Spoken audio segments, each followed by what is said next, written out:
High high.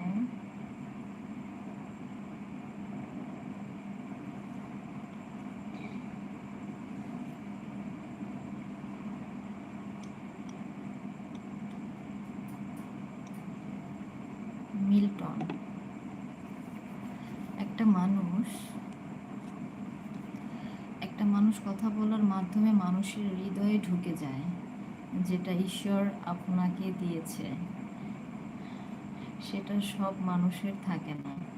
আমি খুলনার ছেলে, ভদ্রতা আমি জানি, তাই আপনার সঙ্গে আমি সম্মানের সঙ্গে কথা বলতে চাই।